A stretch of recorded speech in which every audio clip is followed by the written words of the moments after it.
një qëndrim Amerikan që nuk do lejoj aneksimin e Jordanit Perëndimor, edhe pse Kneseti ka shkuar në këtë hap. Në këtë drejtim ka qenë edhe presioni, mund të thëmë, i J.D. Vance-it, zamës presidentit Amerikan, por edhe i Marco Rubios, ku nuk dëshirojnë që ta minojnë atë plan të Trumpit, por mendoj shqyquar në dimenzionin ama fatgjatë do jetë shumë problematike nga se Jordani Perëndimor çdo ditë më tepër po kolonizohet nga ndërtimet e paligjshme, edhe me thyrje të gjitha rregullave ndërkombëtare të kësaj pjese. Dhe këtu është në pyetje që politika sioniste përdor levin mitik të torës e tyre, sidomos me Samarian dhe Juden, ku i konsideron si pika, do thot Judea shtrihet në jug, Samaria shtrihet në pjesën veriore të Vestbankit. Dhe mendoj në pyetjen e juaj që a ka bërë një kthes në gjeopolitikën e lindjes së mesme në përgjithësi Donald Trump, nuk e besoj, nga se do jetë armja do të tregoj që edhe tërë plani do jetë sfidues dhe vështirë i realizueshëm, edhe plani për Gazën. Dhe në këtë drejtim hyn edhe e ardhmja e Vestbankit. Por së paku dëshiron që në raport me vendet arabo-islame, sidomos me Egjiptin dhe Arabinë Saudite, të jetë, mund të thamë, në fjalët e tij korrekt, por këtu vjen edhe Turqia, që me duket është një hatërmbetje e Turqisë, nga se të dy deklarojnë, edhe presidenti amerikan edhe zëvendës presidenti tyre, që Izraeli do vendos për atë pjesëmarrjen e kontingjentit turk. Dhe kjo më duket që në Turqi u pritur si pabesi, nga se Izraeli ka një problem, nuk ka problem me Egjiptin dhe Arabinë Saudite. Bylini ministri i tyre i ofendon për konceptin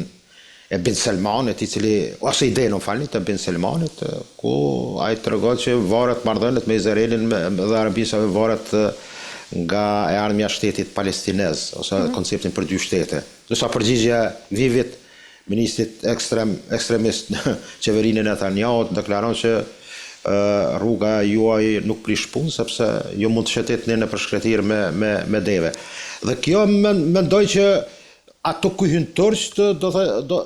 thotë që është më problematike, ndërsa për të dy palët, edhe Egjiptin edhe Arabinë Saudite, që ndërlidhet edhe me çështjen e aneksimit të Jordanit Perëndimor, edhe pse Kneseti Izraelit ka marrë një hap të tillë që realisht është poshtrues i paligjshëm ndërkombëtarisht, por mund të them i thyer me të gjitha rregullat ndërkombëtare, por mendoj që provokimet e tilla izraelite që në praktik, mos harrojmë se sot në Jordanin Perëndimor minimalisht së paku ka dikon afër 500.000 kolon hebre me ndërtimet e tyre të paligjshme, dhe kjo është, do thotë, një situatë edhe nga marrëveshja Oslo 1, Oslo 2, në 1994-95, vazhdon ky ritum i tillë, edhe pse kërkohet që Izraeli të ndaloj këto ndërtime ilegale. E qartë, zoti Blali, nga ana tjetër, në prapaskem përflitet, ndërkaq se Washingtoni po përgatit një paketë re bisedimesh mes Izraelit dhe Palestinës. Pyetja ime është nëse është ky tashmë preludi i një marrëveshje të re pra Abraham që do të ndryshojë edhe kufit e politikës së rajonit. Po sigurisht Amerika në vizionin e vet për lindjet e mesme në përgjithësi, jo vetëm në lindjet e afërt, dëshiron që me aktin Abraham të arri, mund të them, një lloj sigurie për Izraelin, një paqëtim me vendet jashtë konceptit të termit historik Palestinë, dhe këtë raport ta krijoi me vendet e Golfit, me përjashtim të Emiratet e Bashkuara Arabe, të cilat kanë, mund të them, një raport tani më të ditur botërisht, por me Arabinë Saudite, Katarin besoj që do jetë ndoshta, por edhe me Sirin, në këtë rast, pas ndryshimeve dhe të një lufte, mund të them, të ranë civile që ka ndodhur në Siri dhe ndryshimin e regjimit të Asadit. Koncepti i tillë nënkupton pastaj edhe me Libanin. Do thotë është një numër vendesh të cilat për interesat amerikane janë shumë të rëndësishëm. Mendoj që amerikanët nuk dëshirojnë të lëshojnë rrshqitjen e këtyre shteteve në kampin apo në interesat kineze, por edhe ruse. Meqense rusët deri dikon tentojnë, po edhe me vizitën Al-Gjolanit, apo Al-Sharës, i cili ka bërë një vizitë në Moskë, dhe kryesisht është biseduar për trupat në Tartus, në pjesën, do thotë që lidh me Bregdetin rreth Bazleut, pjesën ku trupat ruse janë të stacionuara, qysh në marrëveshjet e viteve 1970. Dhe mendoj që amerikanët janë të interesuar të kenë një dominim edhe për decenjet e ardhshme. Kjo është një pikpyetje e madhe dhe varet nga tërë angazhmoni amerikan për të arritur një konsenzus për zgjedhjen, mund të them, të solucionit me dy shtete. Por kjo është, mendoj që jetike për të dyja palët, edhe për Izraelin, por edhe për vendet arabe të cilat mendoj që pa pasur balansin dhe pa arritur që të krijojnë balanset e tilla në aspektin e sigurisë dhe të militarizmit, është vështirë që të kenë një marrëveshje, apo edhe marrëveshja Abraham mund të jetë në letër, çdo gjë mund të shihet, kjo po shihet edhe me rastin e planit në Gaza. Do thotë problematika është realizimi i atij plani, apo mund të them praktikisht sa do ketë mundësi që planet e tilla të jenë të realizueshme në terren. E qartë, por me kërcënimin e Trump, zoti Bilali, se Izraeli tashmë do të humbasë mbështetjen e Shtetet Bashkuara të Amerikës, apo shihet dhe fundi i aleancës pra më të shenjtë të shekullit të fundit, asaj mes Washingtonit dhe Tel Avivit? Kjo ka një ndërlidhje tjetër. Po që se ka një ramje, mund të them, ashtu kështu në opinionin publik në Amerikan, por edhe në gjithë globin, lufta në Gaza, mund të them, rejtingun e Izraelit e kanë ngritur në nivelin 0. Dhe kjo tashmë është publikisht e ditur me atë që ka ndodhur në Gaza. Por në administratën amerikane nuk e besoj, ka disa shenja që duket ka deklaruar edhe vetë Trump që ka një ma herët ka disa deklaratat e tij që në Senatin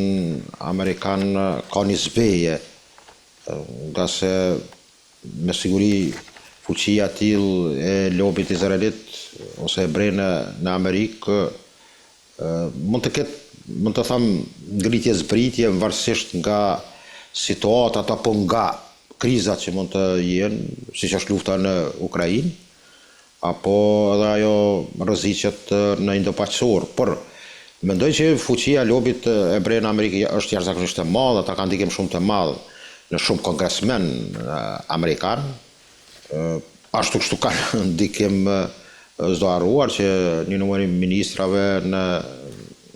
apo sekretarëve të shtetit në SBA